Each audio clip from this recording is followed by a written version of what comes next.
আমি সারেন্ডার করে দিই, লিরিক্স দেখে দেখে করবো কিন্তু, ঠিক আছে? চলো, তোমরা আমার গান শুনতে চাও তো, তার জন্য। दीवाना हुआ मस्ताना हुआ तेरी चाहत में कितना फसाना हुआ तेरी आने की खुशबू तेरी जाने का मंजर तुझे मिलना पड़ेगा अब जमाना हुआ सदाए सुनो हाँ जफाए सुनो मुझे प्यार हुआ था इकरार हुआ था मुझे प्यार हुआ था इकरार हुआ था है तमन्ना हमें तुम्हें दुल्हन बनाए तेरे हाथों पे मेहंदी अपनी नाम की सजाए तेरी ले ले बलाए तेरे सदके उतारे है तमन्ना हमें तुम्हें अपना बनाए नहीं मुश्किल वफा जरा देखो यहाँ तेरी आंखों में बसता है मेरा जहां कभी सुन तो जरा जो मैं कह ना सका मेरी दुनिया तुम ही हो तुम ही आसरा दुआएं सुनो हाँ सजाएं सुनो मुझे प्यार हुआ था इकरार हुआ था मुझे प्यार हुआ था इकरार हुआ था জানি না কপিরাইট দেবে কিনা, বাট গানটা এত সুন্দর লেগেছে। আর এই গানটা আমি এর আগেও অনেকবার করেছি, আর আজকে তো লিরিক্স দেখে দেখে করলাম, যাতে পরে এই গানটা একেবারে ভিডিওর সঙ্গে একদম মিলে মিশে একাকার হয়ে যায়। হ্যালো বন্ধুরা, কেমন আছো সবাই? আশা করছি তোমরা সবাই ভালো আছো, আর আমিও ভালো আছি। বড্ড ক্লান্ত আছি, বাট ভালো আছি। তো পুরনো সেই ইতিহাস আবার ফিরে আসলো, তাই বলে কি মানুষের দেখার ইচ্ছা আকাঙ্ক্ষা কোনো জায়গা থেকে কমেছে? না। যেই বাচ্চার বাবার ভিউজ এখন 4 ঘন্টায় ওই 3000 বা কাটায় কাটায় 4 ঘন্টায় 4000 হয়, সেই বাচ্চার বাবার ভিউজ দেখলাম 4 ঘন্টায় 22,000, তাই না? তো মানুষের ক্রেজ, এই যে বাচ্চার বাবার বাচ্চার মা, এই দুইজনকে নিয়ে মানুষের মধ্যে কিন্তু ক্রেজ যেটা আছে সেটা কিন্তু কমেনি, এটা কিন্তু আবারও প্রুভড। বাট মানুষের যে আকাঙ্ক্ষা সেটা কোন দিকে প্রবাহিত হচ্ছে সেটাও কিন্তু আমাদেরকে দেখতে হবে। মানুষ এখন এই প্রুফ তুলে দেওয়ার বিষয়টাকে নেগেটিভ ওয়েতে দেখছে না পজিটিভ ওয়েতে দেখছে, সেটাই হচ্ছে আজকে আমার কন্টেন্টের বিষয়। দেখো, কন্টেন্টের জন্য কে কতটুকু কি করতে পারে না পারে, কে কতটুকু কি করতে পারে না পারে, সেটা আমরা সবাই জানি। আর এই কারণের জন্যই আমি এখনো মানে আমি তো আগের থেকেই জানি, আমি এখন আরো ভীষণ পরিমাণে স্পষ্ট বুঝতে পারছি যে কেন মানুষ আমার পার্সোনাল লাইফে যে বিষয়টা হচ্ছে, পার্সোনাল মানে আমার ব্লগ চ্যানেলে তোমরা যেটা দেখছো, পার্সোনাল আর নেই, সবটাই ওপেন হয়ে গেছে। তো যেই জিনিসটা দেখছো সেটা কেন দর্শকরা মেনে নিতে পারছে না, এই কারণের জন্য মেনে নিতে পারছে না। কারণ আমি কাদা ছেটাচ্ছি না, বা আমাকে ঘর থেকে বের করে দিচ্ছে না, বা এমন সিচুয়েশন ক্রিয়েট হচ্ছে না যে আমাকে এক কাপড়ে বা কোনো রকম মানে হঠকারী সিদ্ধান্ত নিয়ে আমাকে বেরিয়ে যেতে হচ্ছে না, বা আমার হাজবেন্ড একটা চ্যানেল খুলে আমার নামে বলতে বসছে না। এই কারণের জন্যই দর্শকরা আমার বিষয়টাকে সিরিয়াসলি নিচ্ছেই না, বলছে নাটক। এই কারণের জন্যই, একমাত্র এই কারণের জন্যই, কারণ সেই বিষয়টা আবার পুনরায় এসেছে আমাদের সামনে। আর দেখো, ভিউজ তার প্রমাণ যে মানুষ এই টাইপের জিনিসই দেখতে চায়, সেটাকে পজিটিভ ওয়েতে নিক বা নেগেটিভ ওয়েতে নিক, কিন্তু এই টাইপের জিনিসই দেখতে চায়। আর সেই জিনিসটাকেই কে মোহরা করেছে? বাচ্চার বাবা মোহরা করেছে। কারণ বাচ্চার বাবা দেখেছে যে নর্মাল ব্লগে মানুষ আসে না দেখতে, নর্মাল ব্লগ মানুষ দেখতে আসে না। আর বাচ্চার বাবার কি প্রয়োজন? ভিউজ প্রয়োজন। তো ভিউজ যেই পথে ইনকাম করা যাবে সেই পথে ইনকাম করবে। আর এতদিন এই কারণের জন্যই এই বিষয়গুলোকে হোল্ড করে রেখে দিয়েছিল। আমরা তত দেখবে যখন আমরা কোনো দোকানে যাই, কোনো কিছু পারচেস করতে যাই, সেখানে দেখবে যেগুলো মানে কি বলবো প্রচন্ড ডিমান্ড যেগুলোর, সেগুলো আলাদা স্টক করে রেখে দেওয়া হয়, ঠিক আছে? উপরি উপরি জিনিসগুলো আগে আগে বিক্রি করে দেওয়া হয়, তারপরে যখন দেখে যে সেলটা কমে এসছে তারপরে গিয়ে মেন জিনিস। এর থেকেও ভালো উদাহরণ দিই, কিছু কিছু ক্রেতা আসে যাদেরকে মানে যে বিক্রেতা সেই জিনিসগুলো দেখাচ্ছে, ক্রেতার পছন্দ হচ্ছে না, বিক্রেতা কন্টিনিউয়াসলি ট্রাই করে যাচ্ছে সেই জিনিসটা যাতে তাকে বিক্রি করে দেওয়া যায়। এটাই হচ্ছে ক্রেতা বিক্রেতার সম্পর্ক, আর এটাই বিক্রেতার ধর্ম। যখন বিক্রেতা দেখলো যে কিছুতেই এই ক্রেতা আমি যে জিনিসগুলো খাওয়াতে চাচ্ছি সেই জিনিসগুলো খাচ্ছে না, তখন বিক্রেতা কি করে, তার ক্রেতার কিন্তু চয়েসটা বোঝা হয়ে যায় বিক্রেতার, যে ক্রেতা কোন টাইপের জিনিস ডিমান্ড করছে। তার মাথায় কিন্তু থাকে যে জিনিসটা আমার কাছে আছে, বাট আগে দেখি না এটা বিক্রি করা যায় কিনা। তো বাচ্চার বাবা কিন্তু সেই জিনিসটাই আমাদের সঙ্গে ট্রিকটা খেলেছে। আগে যেই জিনিসগুলো হরে করে ভিউজ কামানো যাবে সেইগুলো কিন্তু আমাদেরকে দেখিয়েছে। এইবার যখন দেখছে, বাচ্চার বাবা যখন বুঝতে পারছে যে একটা নর্মাল ব্লগার লাইক মি, তার ভিউজও বাচ্চার বাবার থেকে বেশি হচ্ছে, খুব মানে একদম সোজা সাপটা কথা মুখের উপরে বললাম, ঠিক আছে। তো সেই কারণে চারিদিকে তো দেখে, কারণ বাচ্চার বাবাকে নিয়ে যারা ভিডিও করতো তারা এখন আমাকে নিয়ে ভিডিও করছে, ঠিক আছে। সে পজিটিভ করুক নেগেটিভই করছে, ধরে নাও নেগেটিভই করছে, ধরে নাও না নেগেটিভই করছে সবাই। তো এইবার বাচ্চার বাবা দেখছে যে একটা যে কিনা আমাকে নিয়ে কন্ট্রোভার্সি করতো তার ভিউজ আমার থেকে বেশি হচ্ছে, এটা তো মেনে নেওয়া যায় না। আমি এটা অনুমান করে বলছি, এটাই যে বাচ্চার বাবার মাথায় চলছে এটা আমি কখনো বলছি না, বাট এটা আমি একটা মানুষ হিসেবে মানে জাস্ট একটা অ্যানালাইজ করে তোমাদেরকে একটা বিষয় তোমাদেরকে বলছি। তো সেই কারণে বাচ্চার বাবা এবার ভাবছে এইবার যে আমার কাছে প্রুফগুলো ছিল সেইগুলো এবার একের পর এক দেব। দেখো, একটা বাচ্চা ধরো ডেলিভারি হয়েছে, ঠিক আছে, আমরা প্রত্যেকে জানি বাচ্চা হওয়ার প্রসেস কি, ঠিক আছে। বাচ্চা হওয়ার প্রসেস কি, বাচ্চা মাতৃগর্ভে থাকাকালীন তার কি কি হতে পারে, আমাদের সায়েন্স এখন এত অ্যাডভান্সড হয়ে গেছে যে আমরা প্রায় যদি আমরা সার্চ করে জানতে চাই আমরা প্রত্যেকে জানতে পারি, তাই নয় কি, আমরা জানতে পারি। কিন্তু বাচ্চা ডেলিভারি হয়ে যাওয়ার পরে ভাই বাচ্চা কি করে হয়েছিল সেইখান থেকে কে পুনরায় গল্প দেওয়া শুরু করে, বাচ্চার বাবা সেই গল্প দেওয়া শুরু করেছে, ঠিক আছে। একটা ভিডিওতে দুটো ভিডিওতে মানুষের খুব বেশি ইন্টারেস্ট দেখাবে, তারপরে কি দেখাবে দেখা যাক দেখায় কিনা। কিন্তু কথা হচ্ছে যেই মিনার চরিত্র আমাদের কাছে এমন ভাবে চলে এসেছে, তার সম্পর্কে তার সেই প্রথম রিলেশনের বিষয়টা নিয়ে আমাদের কাছে আসা, এটার কি কোনো মানে হয়? বাট এটাকে মানে হিসেবে আমাদের সামনে কারণ হিসেবে আমাদেরকে কি দেখানো হচ্ছে, যে না ভেবেছিলাম ভালোই ডিভোর্সটা দিয়ে দেবে, ভালোই গয়নাগাটি দিয়ে দেবে, কিন্তু না, এরা তো কোনোভাবেই এদের যায় আসে না। নিজের মুখে বলছে যে এদেরকে যাই বলো না কেন এদের কিছুতেই যায় আসে না, অথচ এদেরকে বলতে বসছে মোটা ভিউজ নিচ্ছে। তো যাই হোক, কে কিভাবে ভিউজ নেবে না নেবে সেটা সম্পূর্ণই তার ব্যক্তিগত ব্যাপার, কিন্তু কে কিভাবে দেখছে বিষয়টাকে সেটা তো আমরা বলতে পারি, তাই না। তো চলো, আজকে আমার যতটুকু বলার আমি এই 8 মিনিটে নিজের তরফ থেকে যা খুশি বলে দিয়েছি, মানে যেটা বলার আমার সেটা বলে দিয়েছি। বাদ বাকি আমার আরো যা বলার আছে সেটা চলে যাচ্ছে কমেন্ট বক্সে, বাচ্চার বাবার কমেন্ট বক্সে, নতুবা আবার এরকম অ্যালিগেশন চলে আসবে যে আমার জন্যই বাচ্চার বাবার এই হয়েছে, কারণ এত অলরেডি আমার নামে ব্লেম চলে এসেছে যে মিনা বাচ্চা পায়নি আমার জন্য, মিনার সঙ্গে সুদীপ্তর সঙ্গে ছাড়াছাড়ি হয়েছে আমার জন্য, সবই আমার জন্য হয়ে গেছে। এইবার এই বাচ্চার বাবা সম্পর্কেও যদি আমি নিজের মতামত পেশ করতে যাই না, তাহলে ওই বাচ্চার বাবারও ইন ফিউচারে বা পাস্টে যা হয়েছে সবটাই আমার উপরে দায় চাপিয়ে দেবে, বুঝতে পেরেছো তো। সেই কারণে নিজের মতামত আমি বোবাকালা অন্ধ, ঠিক আছে। তো আমি কোথায় যাব, আমি চলে যাব কমেন্ট বক্সে। আজকে যদি আমার কোনো কিছু ভালো লেগে থাকে সেটা হচ্ছে বাচ্চার বাবার শুভাকাঙ্ক্ষীদের কমেন্ট। বাচ্চার বাবার শুভাকাঙ্ক্ষীরা এত সুন্দর করে বাচ্চার বাবাকে বুঝিয়েছে, সে ধারণার বাইরে। এদেরকে বলে রিয়েল সাপোর্টার, কিন্তু এই সাপোর্ট বুঝলে হয়, তাই না, সাপোর্ট বুঝলে হয়। তো চলো প্রথম থেকে শুরু করি, মানে আমার কাছে যেটা প্রথম থেকে এসছে সেইভাবেই শুরু করি।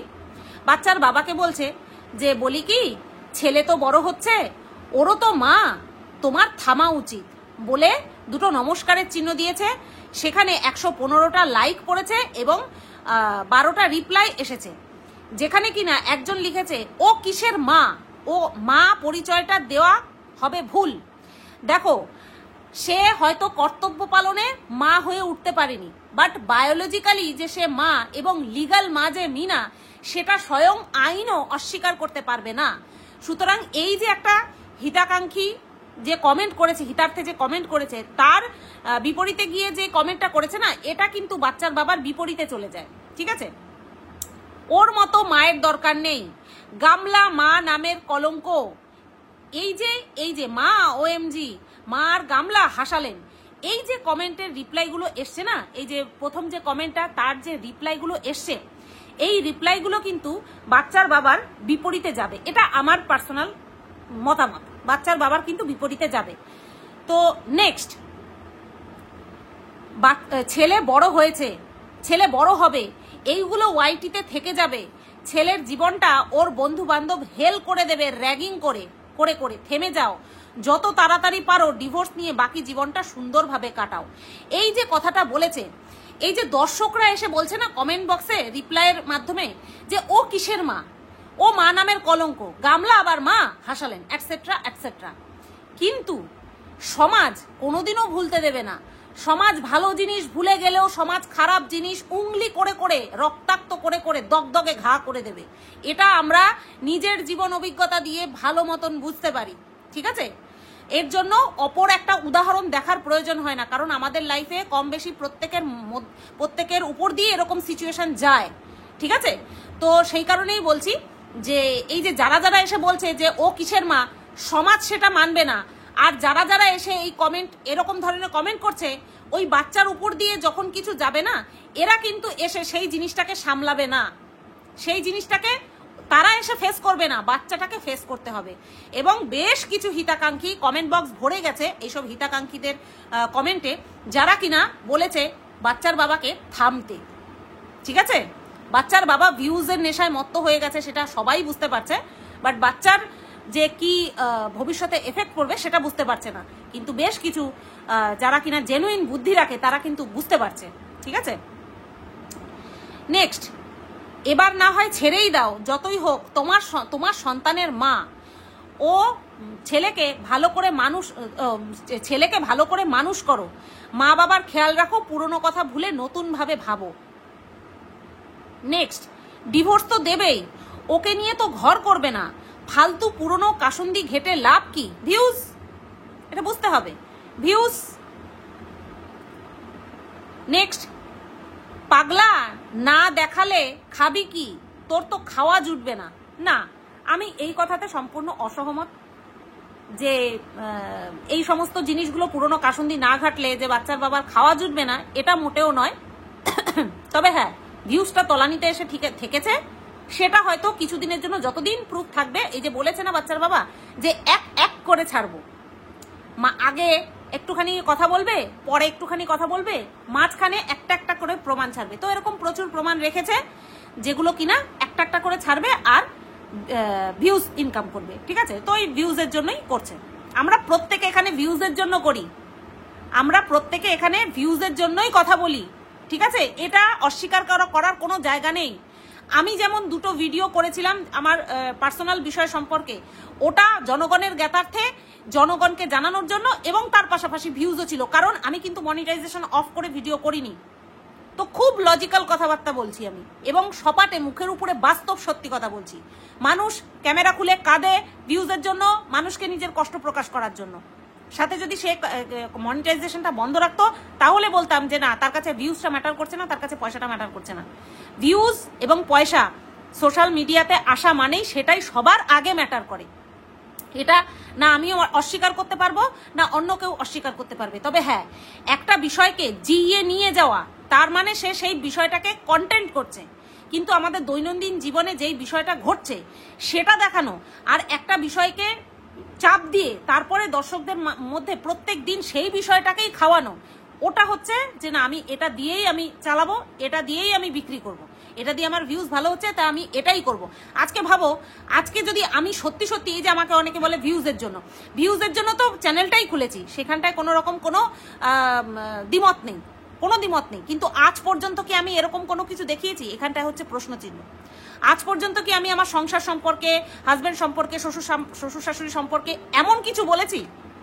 একটা মিনিট, এটা বলছিলাম কি বলছিলাম সেটা এক্স্যাক্ট হয়তো আমি বলতে পারবো না, বাট আমার মনে আছে বিষয়টা আমি কি বলছিলাম, যে ভিউজ নিয়ে, যে একটা বিষয় যখন এই যে আমার বিষয়টা নিয়ে বলছিলাম, যে আমি জাস্ট জনগণের জ্ঞাতার্থে দুটো ভিডিও বানিয়েছিলাম, একটা বানিয়েছিলাম তারপরের দিন আরো একটা বানিয়েছিলাম, হ্যাঁ অবশ্যই ভিউজের জন্য বানিয়েছিলাম, কিন্তু তার মানে এই না আমার কোনো টেন্ডেন্সি ছিল না সেই বিষয়টাকে নিয়ে খিচে রাবারের মতন নিয়ে যাওয়ার, ঠিক আছে।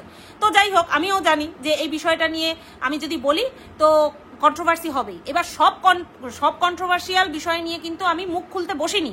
আমার যেগুলো মনে হচ্ছে যে না এগুলো অতিরিক্ত বাড়াবাড়ি অনুমান করে ফেলছে, তখনই গিয়ে কিন্তু আমি মুখটা খুলেছি। আর এছাড়া আমি যেই কথাগুলো জানিয়েছিলাম সেটা যে সত্যি, সেটা স্টেপ বাই স্টেপ তোমরা আমার ব্লগিং এর মাধ্যমে দেখতে পাচ্ছ। এমন না যে আমি ফোর্স করছি তোমরা বিশ্বাস করো, এরকম কিন্তু কিছু করিনি। আমি ডে বাই ডে আমার কাজের মাধ্যমে দেখিয়েছি, এবং সেটা অত্যন্ত নর্মাল ভাবে দেখিয়েছি বলেই কিন্তু মানুষের বিশ্বাস করতে অসুবিধা হয়েছে যে এরকমটাও হয়, এরকম ভাবেও ছাড়াছাড়ি হয়, এরকম ভাবেও ডিস্টেন্সে চলে যেতে পারে স্বামী স্ত্রী। মানুষের নিতে পারছে না, এই সব কারণের জন্যই নিতে পারছে না, কারণ আমাদের পরবর্তীতেও সমাজে বেঁচে থাকতে হবে। এই একটা কারণের জন্য যখন আমি বের হব বাইরে বের হব, আমি তো সোশ্যাল মিডিয়াতে একটু হলেও আমার পরিচিতি আছে, আমি যখন বের হব যাতে করে মানুষ আমাকে দুটো বাজে কথা বলতে না পারে যে না হ্যাঁ ওর পোষায়নি বা যা কোনো কিছু হয়েছে, মানুষে তো এটাই প্রথমে ভাববে যে ওর পোষায়নি বা ওর অশান্তি হচ্ছে, এরকমই একটা ভাববে। তো যে কারণেই হোক, ও যে আলাদা রয়েছে, ও কিন্তু ডিগনিটির সাথে বাড়ির থেকে বেরিয়েছে। কাদা ছোড়াছড়ি, ঝগড়াঝাটি কেউ বলতে পারবে না আমাদের পাড়ায় কেউ বলতে পারবে না। হ্যাঁ আমার ভিডিও কিন্তু সবাই দেখছে, কিন্তু কেউ বলতে পারবে না যে সুতপাদের বাড়ি থেকে চিৎকার চেঁচামেচি শোনা গেছে, ঝগড়াঝাটি হচ্ছে, এরকমটা কিন্তু কেউ শুনতে পাবে না।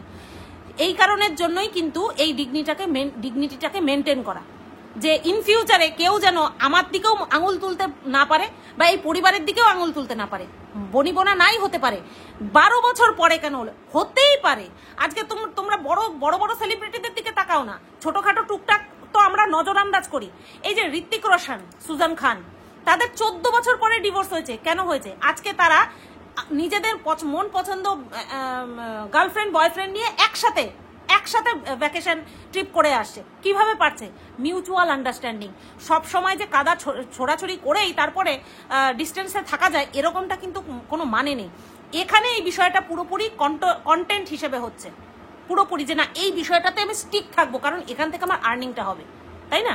তো এই কারণের জন্যই দর্শকরা কিন্তু বোঝাচ্ছে যে বিষয়টা কিন্তু এই 6 ইঞ্চি 6.5 ইঞ্চির কামরার মধ্যেই কিন্তু, ক্যামেরার মধ্যেই কিন্তু, ফোনের মধ্যেই কিন্তু সীমাবদ্ধ থাকবে না। আমাদেরকে বাইরের দুনিয়াটাও ফেস করতে হবে, আর ওই ছোট বাচ্চাটাকে ফেস করতে হবে। আমরা তো বাচ্চার বাবা বলো বাচ্চার মা বলো, তারা তো পুরো সয়েই গেছে সবকিছু। বাচ্চার বাবা এর আগে বলেনি, প্রথম বলেনি যে আমাদের পাড়ার মানে ঘরের বাইরে বের হতে লজ্জা লাগছে, মানুষে কিরকম ভাবে তাকাচ্ছে, বলেনি? বাচ্চার বাবাও কিন্তু বলেছিল, কিন্তু সেই জিনিসটা আজকে ভুলে যাচ্ছে ভিউজের জন্য, ঠিক আছে? কিন্তু আমার দিকটা দেখো, আমি কিন্তু মেনটেন করে চলছি, যে না ছেড়ে যাব মানে কাদা ছিটিয়ে যাব বা কাদা গায়ে নিয়ে যাব, এরকমটা মোটেও না। বাদ বাকি রইল পরে মানুষের অনুমান ভিত্তিক কাদা ছেটানো, সেটা চলছে, সেটা চলবে। কিন্তু আমি কিছু বলেছি বা আমাকে কিছু বলেছে সেই প্রমাণ কিন্তু কেউ দেখাতে পারবে না, ঠিক আছে? আরেকজন লিখেছে, তুমি কি ধোয়া তুলসী পাতা? নেক্সট, মায়ের গয়না ভেবে বলতে হচ্ছে, আগে স্ক্রিপ্ট পড়ে বসেনি। নেক্সট, বাবারে সেই পুরনো এক কথা, বাচ্চার বাবা মা দুজনকেই ইউটিউব থেকে তাড়াতে হবে। এসব করে বিশেষ কি কোনো লাভ আছে? ভিউজ, যে যেমন চলার তেমনই চলবে, মাঝখান থেকে তুমি মুভ অন করতে পারছো না, সে কিন্তু করে গেছে, তুমি একাই কষ্ট পাচ্ছ দাদা, বেকার নিজেকে ছোট করছো তাকে গুরুত্ব দিয়ে। দেখেছো? বেকার নিজেকে ছোট করছো তাকে গুরুত্ব দিয়ে। এটা ডে 1 থেকে আমরা দেখছি। আজকে আমরা এই একটা কথা শুনে যাচ্ছি, সেটা বাচ্চার বাবার তরফ থেকে। সেটা কি? মিনার ক্যারেক্টার খারাপ, মিনা ভালো না। বাচ্চার মা কয়দিন এসে ক্যামেরা খুলে বলতে বসেছে যে আমি যে এইরকম কাজ করেছি তার পেছনে কি কারণ আছে জানো, এক করে তোমাদেরকে বলবো। বলেনি কিন্তু, তাই না? এগুলো কিন্তু মানতেই হবে। মিনা খারাপ, এখানে আর কোনো সন্দেহ নেই। মিনা যদি খারাপ না হতো একের পর এক পাল্টাতে পারতো না, তাই না? এখানে কোনো সন্দেহ নেই। কিন্তু বাচ্চার বাবা ভালো হয়েও কথার কথা বলছি, বাচ্চার বাবা ভালো হয়েও কিন্তু সেই খারাপটাকে দিনের পর দিন বিক্রি করতে হচ্ছে। আমরা কন্ট্রোভার্সি ক্রিয়েটার, আমরা খুঁজবো কোথায় গন্ধ পাওয়া যায়, সেই বিষয়টাকে নিয়ে আলোচনা করব। কিন্তু সে তো, বাচ্চার বাবা তো একজন ব্লগার, সে তার এই চ্যানেলটাকে প্রথম থেকে কন্ট্রোভার্সিয়াল চ্যানেলই বানিয়ে রেখেছে। মানে যবে থেকে মিনা চলে গেছে তবে থেকে কন্ট্রোভার্সিয়াল চ্যানেলই বানিয়ে রেখেছে। মাঝখানে কয়েকদিন ফুড কি বলে ইটিং শো বানিয়েছিল, ইটিং শো, রেসিপি শো এরকম বানিয়েছিল। তারপরে এখন সেই পুনরায় কন্ট্রোভার্সিয়াল টপিকেই ফিরে এসেছে। বেশি কমেন্ট আর পড়ছি না, ম্যাক্সিমাম কমেন্ট কিন্তু ওর হিতার্থেই করেছে, বাট এখন কোনো কিছু কানে ঢুকবে না, কোনো কিছু কানে ঢুকবে না, ঠিক আছে? একটা বিষয় পুরোপুরি শেষ হয়ে যাওয়ার পরে আবার তাকে নতুন করে শুরু করার জন্য যথেষ্ট হিম্মত চাই। বাচ্চার বাবার কিন্তু সেই হিম্মত দেখাচ্ছে। দেখা যাক, মানুষ যতদিন ইন্টারেস্ট দেখাবে বাচ্চার বাবা কোনো কিছুতেই বাদ মানবে না। বাচ্চার বাবা বলেই যাবে, বলেই যাবে, বলেই যাবে। আর ওদিকে মিনা গুজরাট না, রাজস্থান, পিঙ্ক সিটি ঘুরেই যাবে, ঘুরেই যাবে, ঘুরেই যাবে। পার্ট 1, পার্ট 2, পার্ট 3 করে ওখান থেকে ভিডিও ছাড়বে, আর এখান থেকে বাচ্চার বাবা সেই পুরোনো দিনের প্রমাণগুলো এক এক করে আমাদের সামনে তুলে ধরবে।